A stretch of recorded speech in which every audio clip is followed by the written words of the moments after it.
Commander Vextel sat in the darkest corner of the cantina, his forearms wrapped around a bottle of strong alien liquor. The scars on his chitinous armor caught the dim light, telling stories of battles he wished he could forget. His compound eyes, once sharp and alert, now held the weight of too many nightmares. The war correspondent, a young female from the Galactic News Network, had been trying to get this interview for 3 years. Every veteran of the Human-Zephyrian War had refused to talk.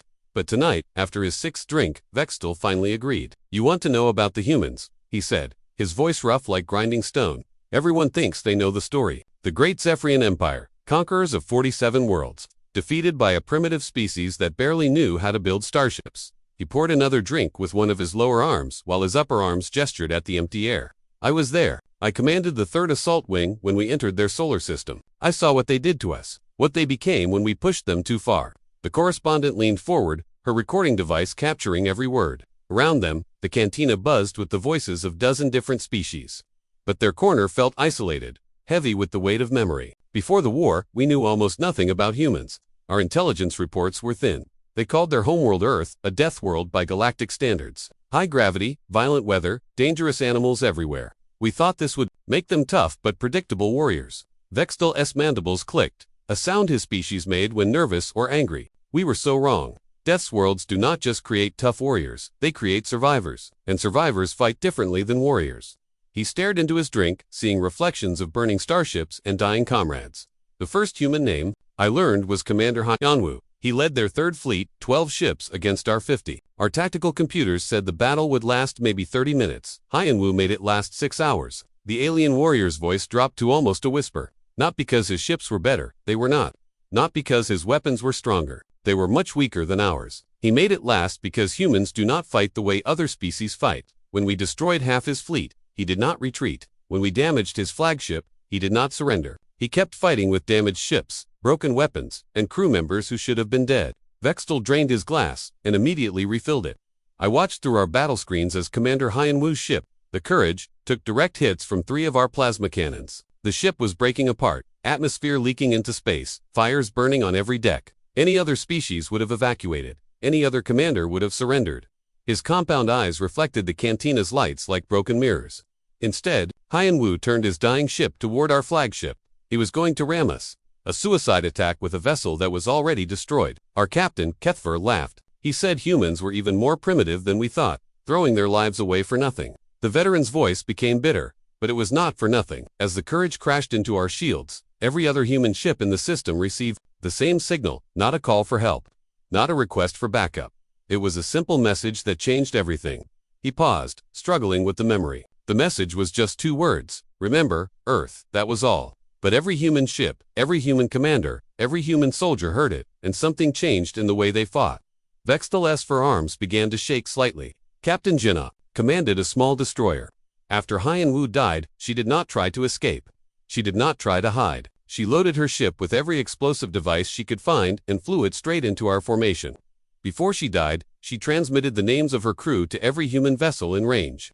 The correspondent watched as this hardened warrior, this veteran of dozens of campaigns, struggled to continue his story. Lieutenant Dongmin took his damaged cruiser and used it as a giant missile. Commander Youngsu turned his cargo ship into a bomb. One by one, they were dying. But they were not just dying, they were learning. Every attack taught them something new about our ships, our weapons, our tactics. Vextel looked directly at the correspondent, his alien features showing an emotion she had never seen before in his species. Fear. That was when we realized we were not fighting a military force. We were fighting an entire species that had decided to become weapons. Every human who died made the others stronger. Every ship we destroyed taught them how to destroy ours better. He stood up slowly, his scarred armor creaking. The war had just begun, and we already knew we were in trouble. But we did not know yet what humans were truly capable of. We did not know that the worst was still coming. The cantina suddenly felt colder as Vextel walked away, leaving the correspondent with his words and the terrible promise of more stories to come 3 days later. The correspondent found Vextel in the same corner of the cantina. This time, he was sober, staring at an untouched glass of water. His compound eyes tracked her movement as she sat down across from him. "You came back," he said simply. "Most people do not want to hear the rest of the story." She activated her recording device. Without asking, Vextel noticed but did not object. "The second part is harder to tell," he continued, "because it shows how foolish we were, how completely we misunderstood what we were facing." He picked up the glass but did not drink from it. Our fleet was massive, 50 dreadnoughts, each one capable of destroying a planet, 300 cruisers, with weapons that could crack moons in half, support vessels, fighter squadrons, orbital bombardment platforms. We had enough firepower to conquer 10 solar systems. Vextal's mandibles clicked slowly. Admiral Kethver was our supreme commander. He had never lost a battle in 30 years of service. The Emperor himself had chosen him to lead this campaign. Kethver believed the humans would surrender the moment they saw our fleet. The veteran's voice carried the weight of old shame. When we entered their system, we moved slowly, not because we were careful, but because we wanted them to see us coming. We wanted them to count our ships, measure our weapons, and understand how hopeless their situation was. He finally took a sip of water. The humans did count our ships. They measured our weapons. But they did not surrender. Instead, they sent us messages. President Sung-ho offered to negotiate. General Yoon-young proposed tribute payments. Admiral Taemin requested a meeting to discuss terms. Vextal's eyes dimmed. We ignored every message. Kethver said talking to humans would be like negotiating with insects. He ordered the fleet to continue forward while human ships scrambled to form defensive positions. The correspondent noticed his hands were shaking slightly. Their first defensive line was near the orbit of their outer planet. Jupiter, they called it. 12 human ships against 30 of ours. The battle lasted exactly 47 minutes. He paused, counting on his fingers. We destroyed 11 of their ships. The 12th one, commanded by Captain So-young, was badly damaged. All weapons offline. Hull breached in 17 places, life support failing. Any reasonable commander would have surrendered. Vextal's voice became quieter. Captain So-young was not reasonable. She was human. Instead of surrendering, she sent a message to our fleet. It was not a plea for mercy. It was not a final goodbye to her family. She simply said, "This is how humans fight. Learn from it." The alien veteran's forearms clenched into fists. Then she accelerated her dying ship directly toward our heavy cruiser Talon's edge. The ship was falling apart as it moved. Pieces of hull floating away. Fires burning in the oxygen that leaked from broken pipes. But it kept coming. He looked directly at the correspondent. Our weapons officer, Zexmol, tried to shoot the ship before it reached us. But Captain So-young had done something clever. She was using the debris from her own ship as a shield, hiding behind the pieces that were breaking off. Our targeting systems could not lock onto her main hull. Vextal's voice cracked slightly. The impact was not large enough to destroy the Talon's edge, but it damaged our primary sensor array and killed 43 of our crew. More importantly, it sent a signal to every human in the system, not through their communication devices, but through their actions. He drank more water, his throat apparently dry. After that, the humans stopped trying to fight us in normal space battles. They stopped forming traditional defensive lines. Instead, they began using tactics we had never seen before. The veteran's compound eyes reflected pain. Commander Wu took his cargo ship and filled it with mining explosives.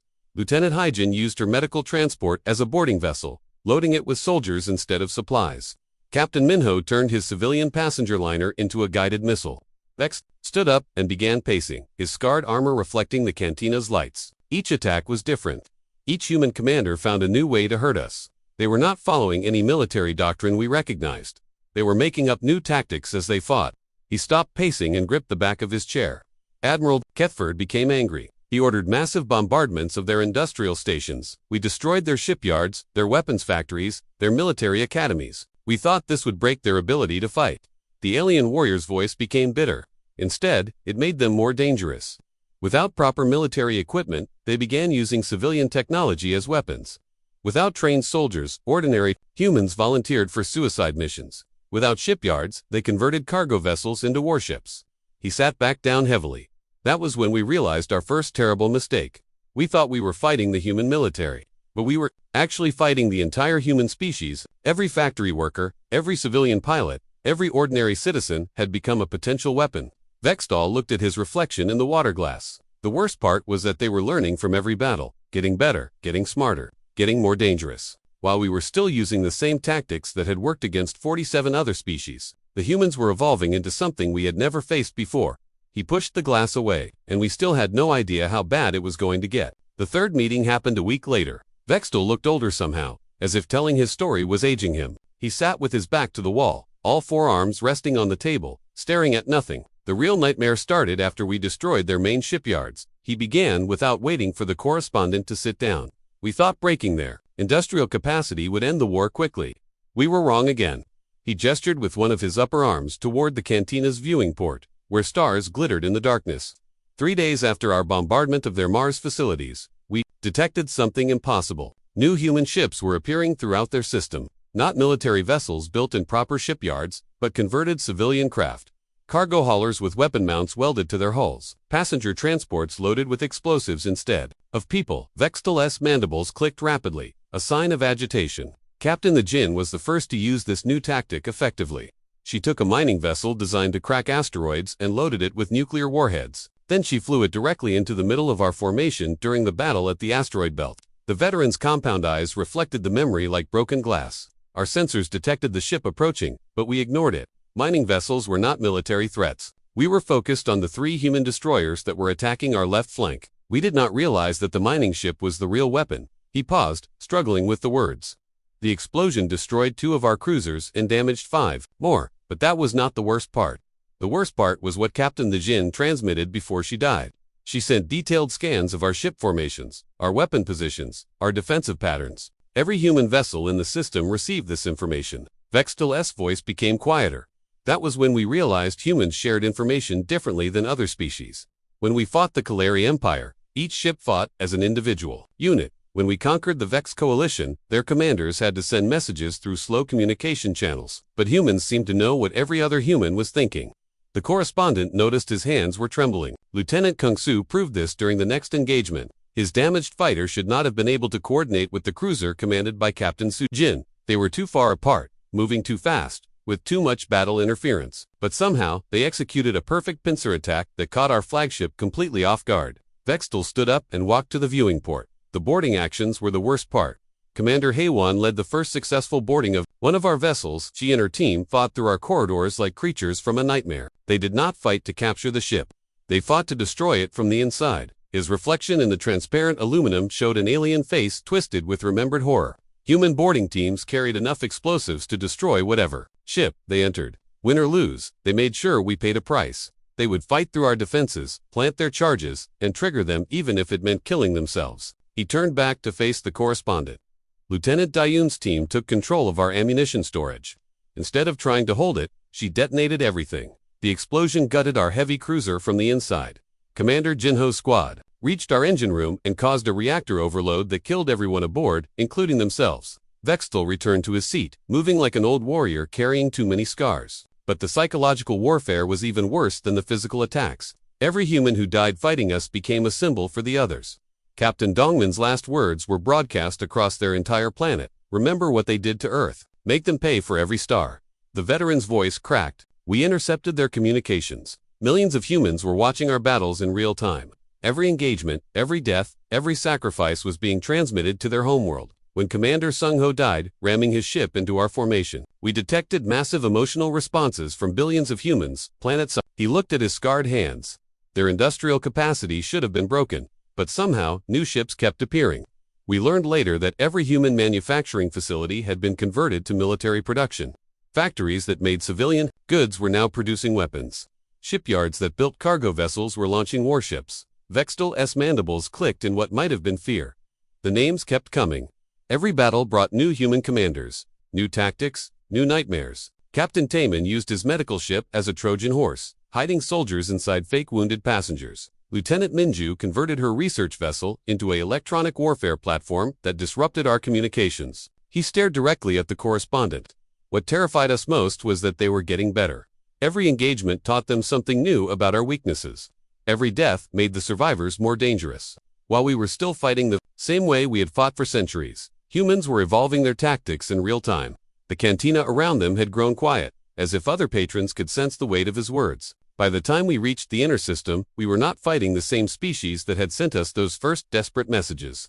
We were fighting something that our military manuals had no name for. Something that turned defeat into victory and death into weapon. Vextel closed his compound eyes, and the worst was still coming. Vextel did not come to the cantina for 2 weeks. When the correspondent finally found him, he was sitting in a different section, surrounded by empty bottles. His scarred armor looked duller, and his compound eyes had lost their focus. I have been trying not to think about Proxima, he said before she could speak, but the memories do not go away. They never go away. He gestured to the chair across from him with one of his lower arms, while continuing to drink with an upper. 1. The Battle of Proxima Centauri was supposed to be our final victory. Admiral Kethfer had gathered what remained of our fleet. We still had over 200 ships, including 15 dreadnoughts. The humans had maybe 20 vessels left in their entire system. Vextal's mandibles clicked in a pattern the correspondent had learned meant deep pain. Admiral Taman commanded the human forces. We had been tracking him for months. He was different from the other human commanders. Smarter, more careful. He did not throw his ships away in suicide attacks. He waited. He planned. He made us come to him. The veteran took another drink, his forearms moving in coordination like a damaged machine. Our intelligence reported that the human fleet was positioned near their colony world of Proxima be a perfect trap. We thought they would have to defend the planet, which meant they could not retreat. We could destroy them in one decisive battle. He stared at the table between them. We were wrong about everything. The humans were not trying to defend the planet, they were using it as bait. Admiral Taman had turned the entire Proxima system into a weapon. Vextal's voice became barely audible above the cantina's background noise. The battle began. Normally, our forward squadrons engaged their outer defenses. Commander Ji-hoon's small destroyer group attacked our left flank while Captain The-One's cruisers hit us from the right. Standard human tactics by then. Aggressive, wasteful, but predictable. He looked up at the correspondent with eyes that reflected too much light. Then, something impossible happened. The human ships began moving in perfect coordination. Not just the military vessels, but civilian craft that had been hiding throughout the system. Cargo ships, mining platforms, research stations.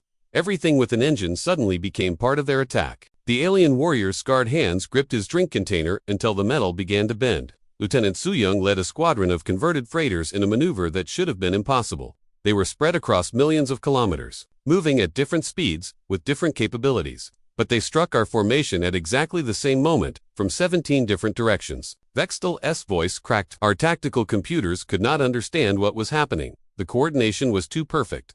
The timing was too precise. It was as if every human ship was controlled by the same mind. He finished his drink and immediately opened another bottle. Captain Hyunwoo's cruiser executed an attack pattern that required split-second timing with ships he could not even see. Commander Minaz's fighters coordinated with orbital platforms light minutes away. The precision was impossible with their communication technology. The veteran's compound eyes showed something like terror. That was when we discovered the truth.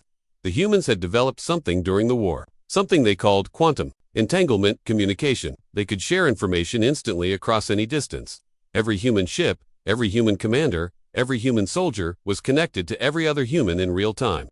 Vextal stood up abruptly, his chair scraping against the floor. We were not fighting individual ships anymore. We were fighting a single organism with hundreds of bots. When one human vessel detected a weakness in our formation, every other human ship knew about it immediately. When Captain Dong-Su found a way to penetrate our shields, Lieutenant Yoonji used the same technique on the other side of the battlefield. Began pacing, his scarred armor catching the light. But the real horror was what we discovered about their planet. Every battle, every death, every sacrifice was being broadcast to billions of humans on Earth. They were not just watching the war, they were participating in it. Millions of civilians were analyzing our tactics, suggesting improvements, sharing ideas. The correspondent watched as this hardened warrior struggled with memories that clearly still haunted him. Admiral Taman's final attack used strategies that had been developed by ordinary humans on their homeworld. School children had calculated the optimal approach vectors. Factory workers had designed new weapon configurations. Scientists had found ways to turn our own technology against us. Vextal stopped pacing and gripped the back of his chair. The battle lasted 14 hours. We lost 67 ships, including 8 dreadnoughts. The humans lost 19 vessels. But they had accomplished something that changed the entire war. His voice became a whisper. They had proven that they could defeat us in open combat, not through suicide attacks or desperate tactics, but through superior coordination, better strategies, and the combined intelligence of their entire species. He sat back down heavily. After Proxima, our remaining fleet commanders held an emergency meeting. Admiral Kethfer was relieved of command. The Emperor himself sent new orders. Vextal looked directly at the correspondent. We were not retreating because we were defeated. We were retreating because we had finally understood what we were fighting, and we knew that if we continued, the humans would destroy us completely. The final meeting happened a month later. Vextal looked different now, cleaner somehow, as if telling his story had lifted a weight from his shoulders. He sat straighter, and his compound eyes held clarity instead of pain. The war ended 3 months after Proxima. He began without preamble. Not because we ran out of ships or weapons, but because our high command finally understood what they were facing. The correspondent noticed he was drinking water instead of alcohol. Emperor Caxtool himself reviewed the battle reports. He watched the recordings of human tactics, studied their coordination patterns, analyzed their technological development. Then he did something no Zephyrian emperor had ever done before. Vextel's mandibles clicked in what might have been respect. He ordered a complete withdrawal from human space. Not a retreat, not a tactical repositioning. A full abandonment of the campaign. The greatest military force in the galaxy was walking away from a species that had barely learned to build warships. The veterans for arms moved in slow, deliberate gestures as he spoke. Admiral Taman came aboard our flagship for the surrender negotiations. I was there, standing guard in the conference room, when he walked through our corridors. He was smaller than most humans. Quiet, unremarkable looking, but every Zephyrian warrior stepped aside when he passed. Vextel's voice carried something the correspondent had never heard before: admiration. The human admiral spoke our language perfectly. He knew our customs, our military traditions, our cultural protocols. While we had been dismissing humans as primitive, they had been studying us completely. He paused, remembering. Admiral Taman's first words were not threats or demands. He said, "We do not want to be enemies with the Zephyrian people. Your warriors fought with honor. Many of our people died learning to match your courage." The alien veteran's scarred features showed what might have been a smile. Then he said, something that changed how I understood everything about the war. He said, "We know you could have destroyed our planet from orbit. We know you could have used biological weapons or asteroid bombardments. You chose to fight us ship to ship, warrior to warrior. That choice saved billions of human lives, and we will not forget it." Vextel looked directly at the correspondent. That was when I realized humans had been fighting two different wars. One war against our military forces, and another war to prove they deserved to survive. They had turned every battle into a test of their species' worth. He stood up and walked to the viewing port again. The peace terms were generous. Surprisingly so. The humans asked for recognition of their territorial claims, trade agreements, and cultural exchange programs. They did not demand reparations or war crimes trials. They did not ask us to surrender our weapons or disband our fleets. The veteran's reflection showed an alien face at peace with difficult memories. Admiral Taman explained their reasoning. He said, "We fought you to prove humans could survive in a hostile galaxy. Now we want to prove we can build something better than just survival." Vextel returned to his seat. 6 months after the war ended, I received an invitation to visit Earth. The human government wanted Zephyrian veterans to see their homeworld, to understand what we had been fighting against. His compound eyes brightened slightly. I spent 2 weeks on their planet. It was everything our intelligence reports had said. A gravity that made walking difficult, violent weather systems that could destroy cities, dangerous animals that had no fear of intelligent beings. The correspondent leaned forward, interested in this new direction. But I also saw human children playing in parks. I saw cities filled with art and music. I saw millions of beings who had watched their warriors die fighting us, but who welcomed me as a guest instead of treating me as an enemy. Vextel's voice became thoughtful. I met Captain Jinna's daughter. She was 7 years old when her mother died ramming our formation. When I told her who I was, she asked if I had known her mother. I said yes, that Captain Jinna had been a brave warrior. The child smiled and said her mother would have liked knowing that her enemies respected her courage. The veteran's mandibles clicked softly. That was when I finally understood what we had been fighting. Not just soldiers or warriors, but an entire civilization that had learned to turn love into strength. Every human who died in battle became a reason for others to fight harder. Every sacrifice became inspiration for greater achievements. He looked at his scarred hands. I learned the names of hundreds of humans during the war. Commander Hyun Woo, Captain Soyoung, Lieutenant Dayun, Admiral Taman. But the name that changed everything for me was that little girl. Her name was Jai Young, and she taught me that humans do not just fight to destroy their enemies. They fight to protect what they love. Vextel stood up slowly. Today, human ships patrol the Outer Rim alongside Zephyrian vessels. Human engineers work in our shipyards. Human scientists collaborate with our researchers. The species we tried to conquer became our strongest allies. He paused at the edge of the table. You ask why we call fighting humans a nightmare. Because they taught us that some wars cannot be won through superior firepower or better tactics. Some wars can only be won by becoming something greater than what you were before. The cantina was quiet around them, and humans never stopped becoming greater.